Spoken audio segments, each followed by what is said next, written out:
शांति। ओम शांति। सर्वप्रथम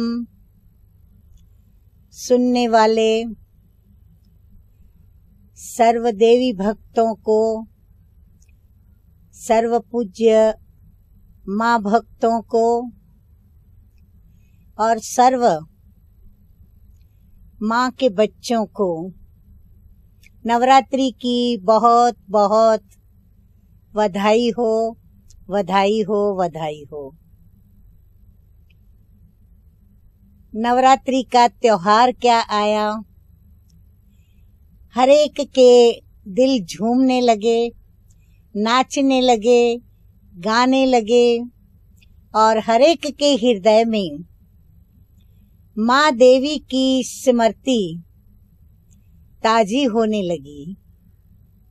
हर एक का हृदय माँ माँ कहकर और उस माँ को याद कर रहा है। प्रश्न ये उठता है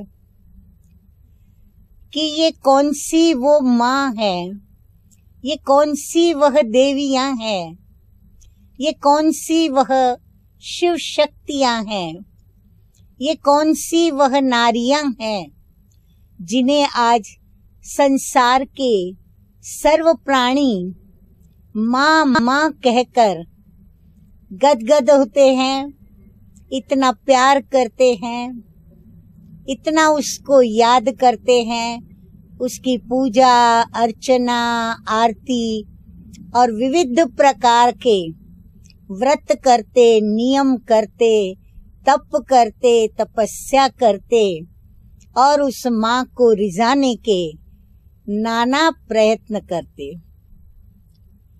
ये कौन सी वह नारियां थी जिन नारियों ने अपना नाम स्वयं परमपिता परमात्मा शिव के साथ जोड़ दिया, क्योंकि इन सर्व देवियों को कहा जाता है शिव शक्तियां।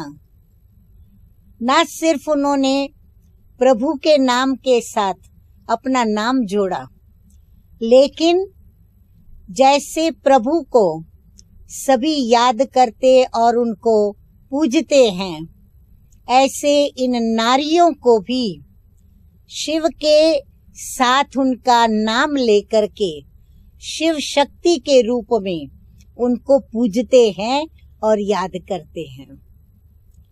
ये कौन सी वह नारियां हैं जिन नारियों को सर्व मनोकामनाओं को पूर्ण करने वाली कहा गया? ये कौन सी वह नारियां हैं जिनको असुर संहारिणी कहा गया? ये कौन सी वह नारियां हैं जो सर्व भक्तों की माँ बन करके और विश्व के सर्व प्राणियों की माँ बन करके ममता लुटाती है, अपनी गोद में, अपनी छत्र छाया में उन्हें सदा सुरक्षित रखती है? ये कौन सी वह नारियां हैं जिन्होंने गिरते हुए को संभाला? ये कौन सी वह नारियां हैं जिन्होंने डूबते हुओं को तारा? ये कौन सी वह नारियां हैं जिन्होंने अंधकार को मिटाकर सर्व को रोशनी में लाया? ये कौन सी वह नारियां हैं जिन्होंने प्रत्येक के जीवन को उज्जवल बनाया, पवित्र बनाया, श्रेष्ठ बनाया? ये कौन सी वह नारियां हैं जिनके उपकारों को पूरा जगत याद करता है, सर्व मनुष्य प्राणी याद करते हैं और उनके उपकारों को उतारने के लिए, उनके उपकारों के बदले में जो भी वह नारियां कहे वह करने के लिए वो तत्पर हैं? वो कौन सी वह नारियां हैं जिन पर बलिहार जाने को मन करता है? ये कौन सी वह नारियां हैं जो प्रत्येक मंदिरों के अंदर प्रभु की तरह प्रस्थापित की गई हैं। और इस नवरात्रि के त्योहार में तो पूरे 9-10 दिन इन देवियों का, इन माँ का और इन नारियों का गायन, पूजन, अर्चन, आरती, वंदन आदि आदि बड़ी धाम धूम से करते हैं और अभी करेंगे और सदैव ही करते रहेंगे। तो हम देखें, ये वह नारियां जिन नारियों के त्याग और तप के बल से इस नवरात्रि को नव के साथ जोड़ा गया है, अर्थात नव माना नवीन। नव का अर्थ नया भी होता है। तो इन देवियों ने, इन शक्तियों ने क्या नया किया, क्या नवीन किया, जो इन देवियों को नवरात्रि के अंदर विशेष रूप से याद किया जाता है। या फिर यूं कहें कि यह रात्रि शब्द कौन सी नवीनता लेकर के आया, कौन सी नई बात लेकर के आया, कौन सा नया सुवर्ण प्रभात लेकर के आया, जो नवरात्रि के नाम से इन देवियों को याद करते हैं। और ये रात्रि का इन देवियों के साथ क्या संबंध है, रात्रि का इन शिव शक्तियों के साथ क्या संबंध है, इन नारियों का इस रात्रि के साथ क्या संबंध है। तो आप सब भी जानते हैं कि रात्रि अंधकार का सूचक है और अज्ञान को भी अंधकार कहा जाता है। जितनी भी संसार के अंदर नेगेटिविटी है, चाहे वो ज्ञान की, चाहे गुण की, चाहे शक्ति की, चाहे समय की, चाहे वातावरण की, चाहे व्यक्तियों की, चाहे संबंधों की, चाहे तो संसार के प्रत्येक व्यवहार की, जितनी भी नेगेटिविटी है, नकारात्मकता है, उसको भी रात्रि के अंधकार के सूचक माना जाता है। तो इन नारियों ने ऐसे अज्ञान के अंधकार को, ऐसी नकारात्मकता को अपने त्याग, तप और शक्ति के बल से नष्ट किया। क्योंकि जिस भी व्यक्ति के अंदर ये नेगेटिविटी है, वो सारे के सारे अपने कर्म करने पर जब आते हैं तो उस नकारात्मक वृत्ति के वश होकर के जब कर्म करते हैं तो वो कर्म से असुर बन जाते हैं, अर्थात आसुरी वृत्ति वाले राक्षस बन जाते हैं। और ये देवियां, नारियां, शक्तियां विशेष ऐसे असुरों का नाश करने के लिए ही प्रख्यात हैं। और हम सभी बहुत अच्छी तरह से जानते हैं, मुझे वर्णन करने की कोई आवश्यकता नहीं कि संसार के अंदर वर्तमान समय नेगेटिविटी के कारण, नकारात्मक वृत्तियों के वशीभूत कितना भ्रष्टाचार है, कितना पापाचार है, कितना दुराचार है, कितना अत्याचार है और कितनी बेबस और मजबूर नारियों की लाज लूटकर, उन पर बलात्कार कर उनको बेइज्जत भी किया जाता है। तो ये सारे आसुरी वृत्ति वाले जो भी मनुष्य मात्र हैं, उन सभी का नाश कौन करे। अब एक दो व्यक्ति हो तब तो उस एक दो व्यक्ति के लिए विशेष देवी का आवाहन कर उसका नाश किया जा सके। लेकिन यहाँ पर तो आज जगत में देख रहे हैं कि घर घर के अंदर ऐसे असुर बैठे हुए हैं, चाहे कंस के रूप में, चाहे रावण के रूप में, जरासंध के रूप में, शिशुपाल के रूप में, और फिर इन देवियों के साथ जो भी असुरों की गाथाएं हैं, उन गाथाओं के जो भी नाम इन देवियों के साथ जुड़े हुए हैं, इन सभी का विनाश जो है, नाश जो है, इन देवियों ने किया। परंतु कैसे किया? तो दिखाते हैं इन देवियों ने अपने अस्त्र शस्त्र उनके ऊपर चलाए। अब देवियों के पास अस्त्र शस्त्र कहाँ से आए? एक तरफ तो इन देवियों को हम कहते हैं मां स्वरूपा, दयालु, कृपालु, ममता की देवियां, और ऐसी ममता की मूरत शीतल माताओं के हाथ में, देवियों के हाथ में अस्त्र शस्त्र भी उतने ही भारी भरकम दिखाए जाते हैं। तो ये सारे अस्त्र शस्त्र देवियों को किसने दिए? देवियों ने कहाँ से लाए? अवश्य इन देवियों को, इन अस्त्र शस्त्रों को देने वाले कोई तो ऐसा इष्ट होगा जो कि असुरों को संहार कर कर और उनके ऊपर विजय प्राप्त कराने की क्षमता, शक्तियां इन नारियों के अंदर भरी। वो कौन हो सकता है? तो देवियों के नाम के साथ ही उसका परिचय भी हम सर्व को मिलता है। इन देवियों को कहा जाता है शिव शक्ति, अर्थात ये वह नारियां हैं जिन्होंने शिव के साथ अपना संबंध जोड़ा, अपना संबंध बांधा।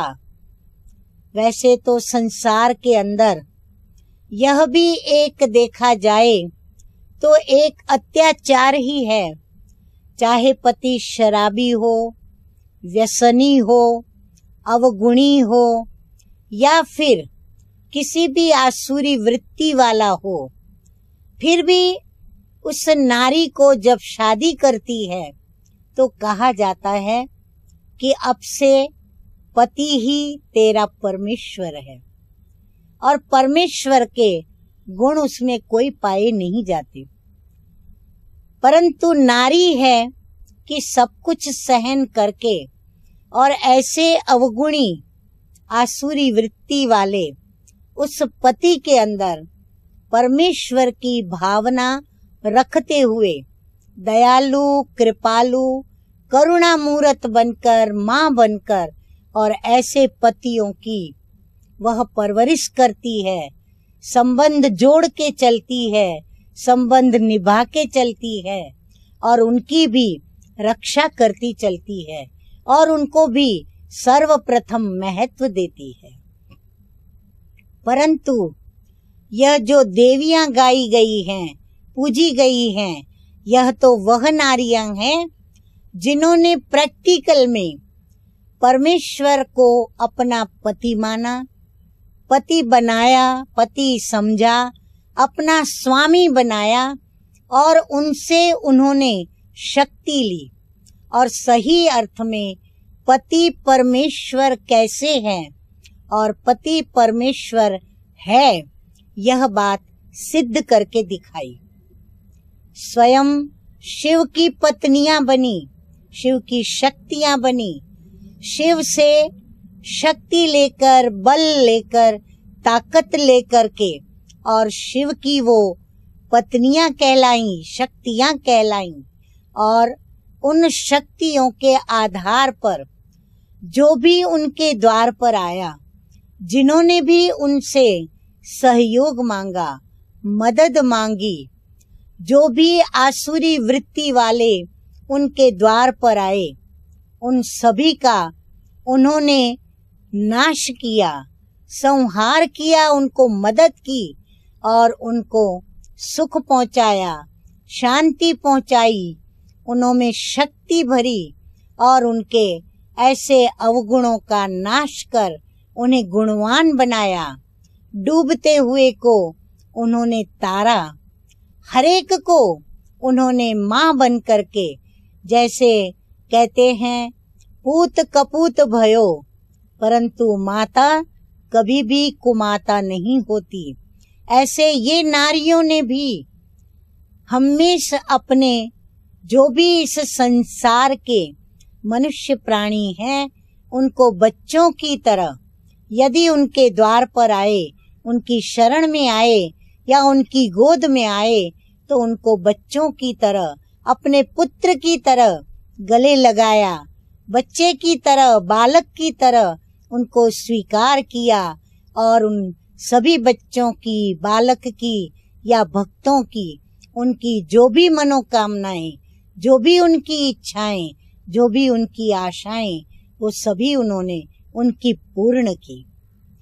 तब जाकर के यह नारियां इतनी गायन योग्य बनी, तब ये नारियां पूजनीय बनी, तब ये नारियां शिव शक्ति कहलाई, क्योंकि पति परमेश्वर जो सदा कल्याणकारी है, सर्वशक्तिमान है, उनसे सर्व शक्तियां संबंध शिव से जोड़कर उन्होंने प्राप्त की और उन सर्व शक्तियों के आधार पर उन्होंने इस विश्व के अंदर जो अज्ञान का अंधकार फैला हुआ था उसे उन्होंने नष्ट किया, उस अज्ञान के अंधकार को मिटाकर और इस जगत में उजाला किया, अर्थात सर्व को रोशनी में लाया, सर्व के बुझे हुए दीपक को जगाया,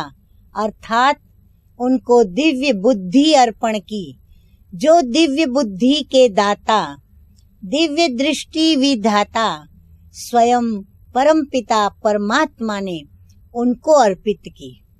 इसीलिए यह देवियां भाग्य विधाता भी कहलाई, क्योंकि परमात्मा ने इन कमजोर, अनाथ, दुखी, मजबूर, निर्बल ऐसी नारियों को अपनी बना करके, उनमें शक्तियां भर करके और उनको अर्धनारीश्वर, यह जो प्रभु का स्वरूप गाया जाता है, तो प्रभु ने उनको अपना पार्टनर बनाया, अर्थात प्रभु ने नए विश्व की स्थापना के कर्तव्य में उनको अपना साथी बनाया, अपनी अर्धांगिनी बनाई और यह अर्धनारीश्वर, यह नारी शिव शक्ति बनी, देवी बनी, पूजनीय बनी और उसने सर्व के भाग्य को जगाया। अब यह नारियां अनेक नामों से जगत में गाई जाती हैं, पूजी जाती हैं और हरेक यह पूजनीय नारी को भिन्न भिन्न देवी के नाम से जानते हैं, मानते हैं और उनकी पूजा करते हैं और उनको नवरात्रि के दिनों में विशेष रूप से याद भी करते हैं। जैसे माँ अम्बा, माँ दुर्गा, माँ काली, माँ लक्ष्मी, माँ पार्वती आदि आदि आदि अनेक नामों से यह देवियां प्रचलित हुई हैं। अनेक नामों से इनका गायन पूजन है। इतना ही नहीं, लेकिन हमारे सर्व शास्त्रों के अंदर, चाहे वेद हो, पुराण हो या कोई भी शास्त्र हो, हर एक शास्त्रों ने उनकी खूब महिमा की है। इतनी महिमा, जो उनकी महिमा को जब लिख नहीं पाते तो फिर कहा जाता है कि महिमा अपरम अपार है, क्योंकि उनके जो दाता हैं, उनके जो पति हैं, उनके जो स्वामी हैं, वो कौन है? वो भी जिसकी महिमा नहीं लिखी जाती, स्वयं सरस्वती भी जिसकी महिमा लिखने में असमर्थ है, ऐसे वह सदा कल्याणकारी ज्योति बिंदु स्वरूप परम पिता परमात्मा शिव की वह नारियां हैं, वह बच्चियां हैं, वह शक्तियां हैं, और शिव ने ही इनको ऐसा योग्य बनाया। शिव ने ही उनको इतने ऊंच स्थान पर प्रस्थापित किया, और आज वही नारियां शिव शक्ति और देवियों के रूप में जगत के अंदर भिन्न भिन्न नाम रूप से और भिन्न भिन्न मंदिरों के अंदर प्रस्थापित की गई हैं। और आज नवरात्रि के यह 9-10 दिन खूब सभी अपनी इस देवी माँ को याद करेंगे और उनसे शक्ति लेंगे। परंतु याद रहे कि हम ये नवरात्रि को कैसे मनाएंगे। इस नवरात्रि को हम सिर्फ रास गरबा खेल कर नहीं मनाएंगे। सिर्फ हम कोई कलश लेकर, जिस कलश में छेद होते हैं उसके अंदर एक दीपक रख करके, या हम सिर्फ आरती उतार कर और हम उसकी नवरात्रि नहीं मनाएंगे। परंतु जैसी हमारी इस पूजनीय देवी माँ के अंदर गुण हैं, उनके अंदर जो भिन्न भिन्न प्रकार की सर्व शक्तियां हैं, जैसे उन्होंने अपना संबंध, अरे सारे संबंध, अपना पूरा संसार अपने परमेश्वर को अपना पति बनाया, ऐसे हम उस पिता परमात्मा के साथ अपने सर्व संबंध जोड़ेंगे। उनसे हम भी उनकी तरह शक्ति भरेंगे, शक्ति लेंगे, और शक्ति लेकर के इन 10 दिनों के अंदर अपने अंदर छिपे हुए जो भी रावण हैं, कंस हैं, शिशुपाल हैं, या जो भी असुर हैं, सारे असुरों का हम नाश करेंगे। चाहे वो शुंभ हो, निशुंभ हो, अरे अनेक असुरों के नाम हैं, नाम लेते ही चले जाओ, नाम खूटेंगे नहीं, इतने सारे बेहद असुर हैं। तो इन सारे असुरों का हमें संहार करना है, और ये सारे असुर हमारे स्वभाव में आकर के, हमारी प्रकृति में आकर के बैठे हुए हैं, और वो पल पल हमें दुखी कर रहे हैं, अशांत कर रहे हैं, घर घर में लड़ाई झगड़ा करा रहे हैं, घर घर के अंदर खून खराबा हो रहा है, घर घर के अंदर प्रत्येक नारी रो रही है, प्रत्येक नर रो रहा है, प्रत्येक प्रभु का बच्चा रो रहा है। तो हमें उस देवी माँ को याद करते हुए, उनके गुणों को याद करते हुए उनसे शक्ति लेनी है, अपने में स्वयं में गुण भरने हैं, और उन गुणों की प्रतिज्ञा करनी है, उन गुणों के लिए नियम बनाने हैं, उन गुणों के लिए हमें वायदे करने हैं कि हम अपने इन सभी अवगुणों को मिटाएंगे, नकारात्मकता को हम मिटाएंगे, अज्ञान के अंधकार को नष्ट करेंगे, और माँ देवी की तरह हम अपनी ज्ञान की ज्योति जगाएंगे। न सिर्फ हम अपनी जगाएंगे, लेकिन इस विश्व रूपी कलश में या मटके में जितने भी छेद दिखाई पड़ते हैं, उतने देश और विदेश, हम प्रत्येक देश और विदेश के प्रत्येक शहरों में, गांव में, प्रत्येक नर नारी को यह ज्ञान का, रोशनी का संदेश देंगे, और हर एक यह प्रेरणा लेंगे कि हम स्वयं को ऐसा गुणवान बनाएं और नकारात्मकता को खत्म करें, और पूरे जगत के अंदर हम ऐसी रोशनी फैलाएं जो सभी खुशी में आकर, सभी आनंद से, उमंग से, उल्लास से क्या करे, सभी रास करे, सभी गरबा करे, सभी गीत गाए, सभी नाचे, सभी अपने उस परम पिता परमात्मा को शुक्रिया कहे, इन देवियों की शुक्रिया करे और इन देवियों को याद करे। बस यही सच्चा नवरात्रि मनाना कहा जाएगा। तो नारियों की यह महिमा जो कि आज आप लोगों ने सभी ने सुनी, तो अभी फिर से वह समय रिपीट हो रहा है, वह समय फिर से अभी चल रहा है। और इसीलिए आप भी इस अज्ञान के अंधकार से स्वयं को रोशनी में लाने के लिए परमपिता परमात्मा शिव को यथार्थ रीति से जाने, पहचाने और स्वयं को उसकी शक्ति बनाकर और शिव शक्ति बनकर और सही अर्थ में, सच्चे अर्थ में जो नारियों के लिए नवरात्रि मनाई जाती है, वो मनाने का हक और अधिकार स्वयं भी प्राप्त करें और सर्व को यह हक दिलाने का और सौभाग्य उनका सदैव जगाकर रहे, सभी को सौभाग्यशाली बनाए। ओम शांति, ओम शांति। हरिश्चंद्र घेर पोत रानी हो।